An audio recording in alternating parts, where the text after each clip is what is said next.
फक्त मिठीत घे. भाग 3. आज 2 दिवस झाले रुद्र घरी गेला नव्हता आणि इकडे मोनिकाला येऊन जाऊन सारखा त्याचा विचार येत होता की तो तिने दिलेल्या त्रासामुळे रागवला तर नाही ना. मोनिका मनातच म्हणत होते, हा, रुद्र 2 दिवस कुठे गेलाय? याला राग आला का? मी जे काही केलं त्याचा? जाऊ दे, मला तर हेच हवंय होतं ना. मी का त्याचा विचार करते सारखा? मला लवकरच ह्याच्या तावडीतून बाहेर जायचे. पण आता त्याला अजून त्रास कशी देऊ? मी हा तर येतच नाहीये घरी. ती विचार करतच होती की रुद्रने दोर ओपन करून आत आला. तसा तिच्या चेहऱ्यावर आपोआप हसू आलं. पण ते हसू का आलं ते तिला समजलं नाही. ती त्याच्याशी बोलायला जाणार की तो तिला इग्नोर करून लगेच बाथरूममध्ये गेला. तसा तिला आश्चर्य वाटलं. मोनिका म्हणते, असं कसं काय हा? आतापर्यंत मागे पुढे करायचा आणि आता मला इग्नोर करून गेला? जसं काय मी नाहीच इथे. बाहेर आल्यावर बोलते याच्याशी. थोड्या वेळाने रुद्र बाहेर आला. त्याचा चेहरा उतरला होता. चेहऱ्यावरचं तेजच गेलं होतं. तो परत बाहेर जाणार तर तिने त्याला अडवलं. कुठे होतास रुद्र 2 दिवस? तिने थोडा रागातच विचारलं. रुद्र म्हणतो, कामात होतो. तो तिला इग्नोर करत बोलला. खरं पण त्याला तिच्याशी आतून खूप त्रास होत होता. मोनिका म्हणते, एवढे 2 दिवस की तू घरी पण आला नाहीस? रुद्र म्हणतो, होतं काम. तू कशाला विचारतेस? मोनिका म्हणते, कशाला म्हणजे? मला माहीत असायला हवं ना. रुद्र म्हणतो, कशाला? तुला तर बरं वाटलं असेल मी घरी नव्हतो तर. मग आता काळजी आहे हे का दाखवतेस? मोनिका म्हणते, रुद्र, अरे असं काय करतोयस तू? रुद्र म्हणतो, खरंच तर बोलतोय. जेवणात एवढं तिखट टाकलंस की एखाद्या माणसाचा जीव जाईल. पण तू आत्ता काळजी करू नकोस. लवकरच तू मुक्त होशील माझ्या त्रासातून. म्हणत तो सरळ स्टडी रूममध्ये गेला. ती पण गेली असती, पण तो स्टडी रूममध्ये गेला म्हणून मग परत आली. रुद्र स्टडीमध्ये आला आणि रागातच त्याने हात जोरात टेबलवर मारला. रुद्र म्हणतो, किती वाईट वाटत असेल तिला. मी असं बोललो ते. पण मी काही करू पण शकत नाही ना. तेवढ्यात तिथे राहुल आला. राहुल म्हणतो, रुद्र, ते वकील आलेत. रुद्र म्हणतो, ठीक आहे, पाठवून दे त्यांना आत. थोड्या वेळाने राहुल आणि वकील स्टडी रूममध्ये आले. रुद्र म्हणतो, पेपर्स बनवले ना?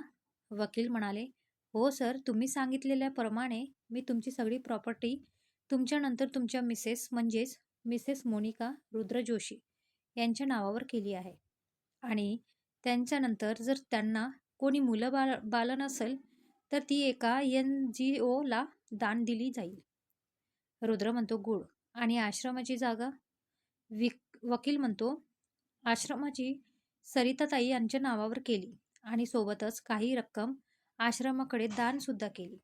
रुद्र म्हणतो, आणि हॉटेल गोल्डनचं काय? वकील म्हणाले, आणि हॉटेल गोल्डनचे अर्धे शेअर्स म्हणजेच 50% मिस्टर राहुल यांच्या नावावर केलेत. राहुल म्हणतो, भाई, हे मला कशाला? आज खूप दिवसांनी नाही, खूप वर्षांनी तो त्याला भाई बोलला होता. खरं तर आधी तो त्याला फक्त भाईच बोलायचं. पण जसा त्यांनी अंडरवर्ल्डमध्ये एंटर केला तसा तो तिथे त्याला डेव्हिल बोलू लागला. बाहेर रुद्र त्याने भाई बोलणं सोडलंच होतं. आणि आज एवढ्या दिवसाने त्याच्या तोंडातून भाई ऐकून रुद्रला खूप आनंद झाला होता. रुद्र म्हणतो, असू देते, हॉटेल मी एकट्याने नाही तर तू आणि मी मिळून उभं केलं आहे म्हणून हे केलं. रुद्र हसत बोलतो.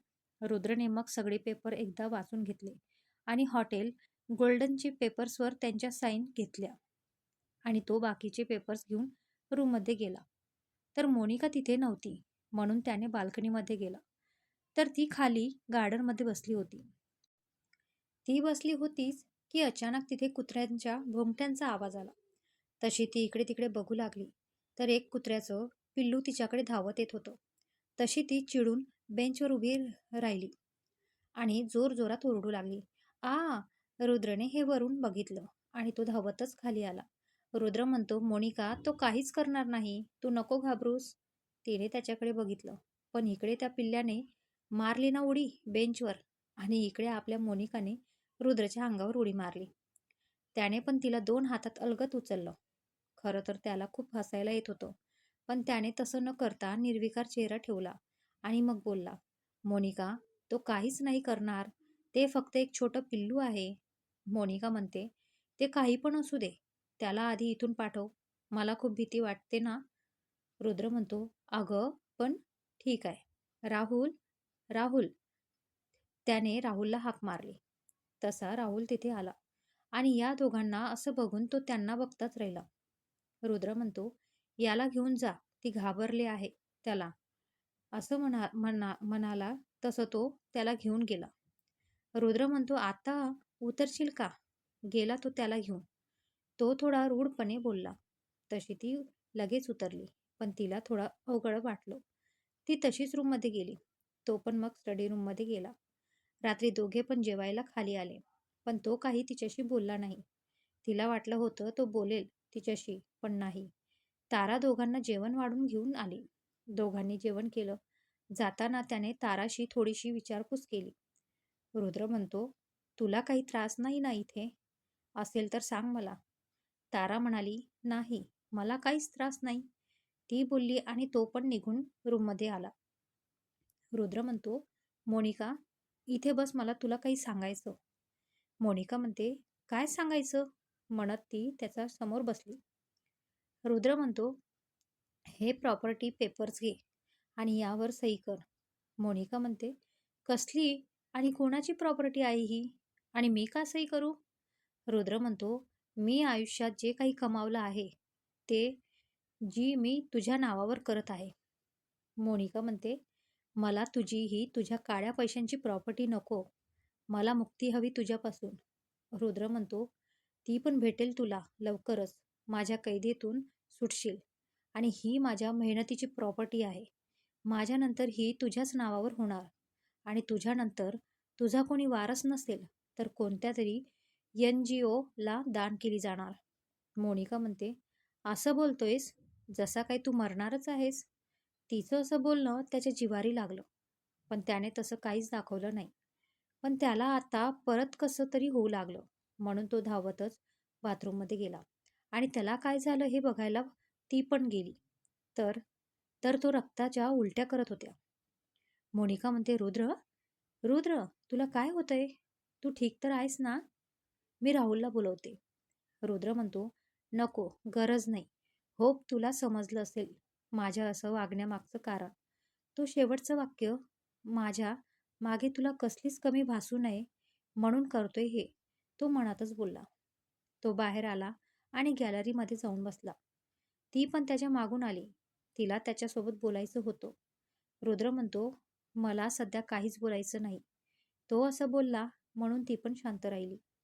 पण तिला आतून खूप कसं तरी वाटत होतं आणि ती शांतता तिला त्रास देत होती. तिला त्याला काय त्रास आहे हे जाणून घ्यायचं होतं. तिला आता त्याची काळजी वाटू लागली होती. पण तो काही सांगणार नाही म्हणून मग तिने रेडिओ ऑन केला. तर गाणं पण नेमकं असं लागलं की, "लग जा गले कि फिर ये हसी रात हो ना हो, शायद फिर इस जन्म में मुलाकात ना हो." हे गाणं ऐकून रुद्रच्या डोळ्यात पाणी जमा झालं. या कडव्याला रुद्रची नजर आपोआप तिच्याकडे गेली आणि नेमकी त्याच वेळेला नेमकं मोनिकाने पण त्याच्याकडे बघितलं. पण त्याने लगेच नजर फिरवली. खरं तर तो त्याच्या डोळ्यात जमा झालेले अश्रू लपवत होता. रुद्र तडक उठला आणि रूममध्ये निघून गेला. ती तिथेच बसून होती. ती अजून पण रुद्रचा विचार करत होती. काय झालंय त्याला? हा विचार तिचं मन अस्वस्थ करत होतं. ह्याचा विचार करत करत तिथे झोपली. इकडे एक व्यक्ती म्हणतो, त्याचा जीव त्या मोनिका म्हणजे त्याच्या बायकोमध्ये आहे आणि असं पण आताच डॉक्टरांनी त्याच्याकडे कमी दिवस आल्याचं सांगितलं आहे. त्यामुळे आपल्याला काहीच न करता त्याचा काटा बरोबर काढता येतोय. दुसरी व्यक्ती म्हणते, तो रुद्र आहे, काही पण करू शकतो. बारीक लक्ष ठेव त्याच्यावर, म्हणत त्याच समोरच्या व्यक्तीने कॉल ठेवला. पण इकडे राहुल काही कॅमेऱ्याचे फुटेज चेक करत होता आणि त्याने काहीतरी पाहिलं जे पाहून त्याला खूप राग आला. असंच एक दिवस गेला. रुद्र मोनिकाला पूर्णपणे टाळत होता, कारण ती त्याला सारखं तुला काय झालंय हेच विचारत होती आणि त्याला तिला ते सध्या तरी सांगायचं नव्हतं. आणि ती सतत त्याच्या मागे मागे सेफ्टीसारखी फिरत होती. तो असाच बाथरूममध्ये जात होता. ती तिथे पण मागे जात होती. मोनिका म्हणते, रुद्र, सांग ना काय झालंय तुला? तू ब्लड ओमेटिंग केलीस रे, सांग ना प्लीज. रुद्र म्हणतो, आता तू माझ्या मागे बाथरूममध्ये पण येणार आहेस का? मोनिका म्हणते, नाही, तू बाहेर ये, मग आपण बोलू. रुद्र आतमध्ये गेला आणि थोड्या वेळाने बाहेर येत तो तसाच धावत स्टडी रूममध्ये गेला आणि दरवाजा त्याने लॉक करून घेतला. रुद्र म्हणतो, सुटला पिच्छा एकदाच. मागे लागली की लागतेच की. आणि मोनिका बाहेरून ओरडत होती, रुद्र दरवाजा खोल, मला बोलायचं तुझ्याशी. काय झालंय तुला? रुद्र बोल ना. ती खूप वेळ ओरडत होती, पण त्याने तिला काहीच उत्तर नाही दिलं. ती थोड्या वेळाने ती स्वतः कंटाळून निघून गेली. अशाच तो दिवस गेला. दुसऱ्या दिवशी मोनिका आणि रुद्र जेवायला बसले होते. मोनिका जेवेसपर्यंत शांत बसली होती, पण त्याआधी तिने रुद्रला खूप त्रास दिला. ताराने दोघांना जेवण वाढून आणलं आणि त्यांना देईन ती रुद्रच्या मागे जाऊन उभी राहिली. दोघं पण घास तोंडात घेणार त्याआधीच जोरात आवाज आला, रुद्र. राहुल म्हणतो, रुद्र बोलत जोरातच हॉलमध्ये आला. त्याने मागून गन काढली आणि रुद्र समोर उभारली. त्याच्या डोळ्यात राग स्पष्ट दिसत होतं, जणू त्याचे डोळे आग ओढत होते. मोनिका म्हणते, राहुल, काय करतोयस तू? अरे तो रुद्र आहे, तू त्याच्यासमोर गन पकडली आहेस? राहुल म्हणतो, वहिनी, मी रुद्रवर नाही, त्याच्या मागे असलेल्या त्या चेटकिनीवर गन उभारली आहे. मी आज तिला जिवंत सोडणार नाही. मोनिका म्हणते, अरे पण का? काय केलंय त्या बिचारीनी? राहुल म्हणतो, सगळं काही हिनेच तर केलंय ना. रुद्र म्हणतो, म्हणजे म्हणायचं काय आहे तुला? स्पष्ट बोल राहुल. राहुल म्हणतो, भाई, तुला कॅन्सर वगैरे काही नाही. हे सगळं हिने केलंय. मोनिका म्हणते, काय? म्हणजे रुद्र तुला कॅन्सर आहे? ती कॅन्सर ऐकूनच घाबरली. राहुल म्हणतो, नाही वहिनी, त्याला काहीच नाही झालंय. हे सगळे ह्या बाईने केलंय. आता तू सांगते की मी सांगू? तारा म्हणाली, मी मी मी काहीच नाही केलंय. हा, जे काही बोलतोय ते खोटं आहे. ती अडखडत बोलली. रुद्र म्हणतो, तू काहीच केलं नाहीस, तर मग अडखडतेस का? तारा म्हणाली, मी कुठे अडकते? रुद्र म्हणतो, राहुल, तुला माहिती आहे ना, मी पुराव्याशिवाय कशावरच विश्वास ठेवणार नाही. सिद्ध करून दाखवू शकतोस का? राहुल म्हणतो, मला माहिती आहे, म्हणून मी सगळ्या पुराव्यांसोबतच आलोय. रुद्र म्हणतो, मग दाखव पुरावे आणि सांग, तुला कसं समजलं ते, की हे सगळं तिने केलंय ते?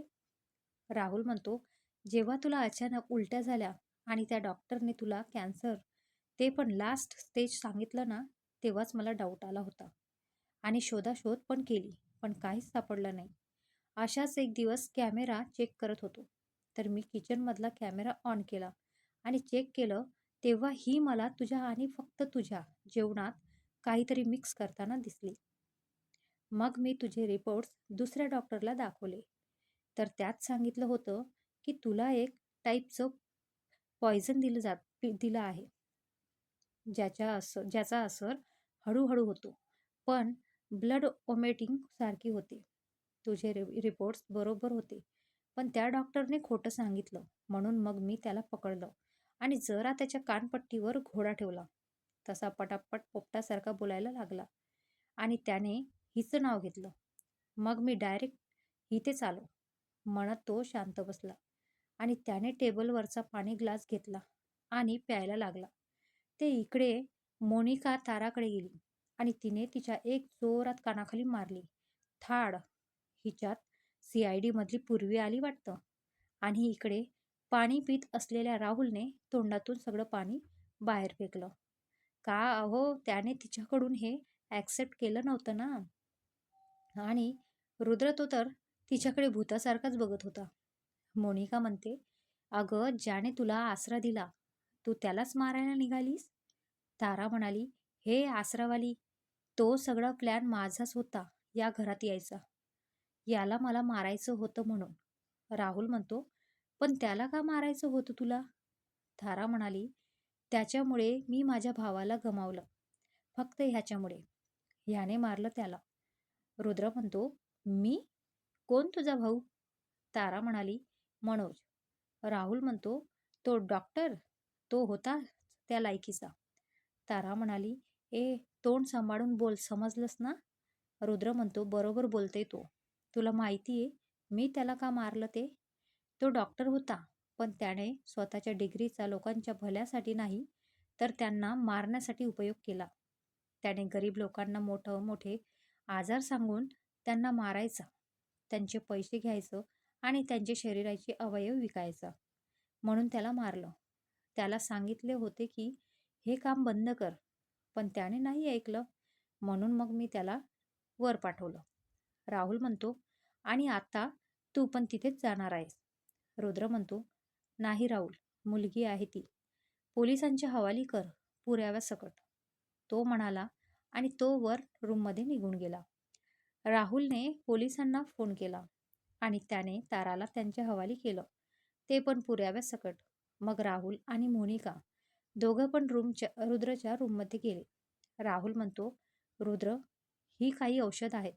तुला 1 आठवडा घ्यायला सांगितली आहेत. ही मी इथे ठेवतो टेबलवर, नंतर घे. आणि हो, ते हॉटेलचे शेअर्स मला नकोत, म्हणत तो तिथून निघून गेला. मोनिका म्हणते, रुद्र, मला पण तुझी प्रॉपर्टी नको. तू ती कमावली आहेस, तर ती तुझ्या नावावरच असू दे, म्हणत ती पण तिकडून निघून गेली. ती निघून तर गेली तिथून, पण तिच्या मनात फक्त रुद्रचा विचार येत होता. न कळत का होईना, ती त्याच्यात प्रेमात पडत होती. पण त्यावेळीला अजून जाणीव झाली नव्हती. जेव्हा त्याला ओमेटिंग झाली हे बघून तिला त्याची काळजी वाटली होती. आणि यालाच तर प्रेम बोलतात हे तिला समजत नव्हतं. ते पण तिला लवकरच समजेल. एक व्यक्ती म्हणतो, बॉस, तो वाचला. त्या मुलीचा प्लॅन फ्लॉप झाला. त्या राहुलने ऐन वेळेला त्याला वाचवलं. दुसरी व्यक्ती म्हणते, बरं झालं तो वाचला.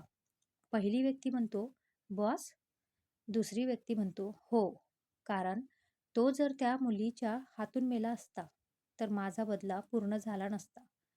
पहिली व्यक्ती म्हणतो, बॉस, मग आता काय करायचं? दुसरी व्यक्ती म्हणतो, जो आधीचा प्लॅन होता तोच करायचा. काहीच बदल नाहीत त्यात. पहिली व्यक्ती म्हणतो, ओके बॉस, म्हणत ती व्यक्ती तिथून निघून गेली. मोनिका आज रुद्रच्या आजूबाजूला सारखी घुटमळत होती.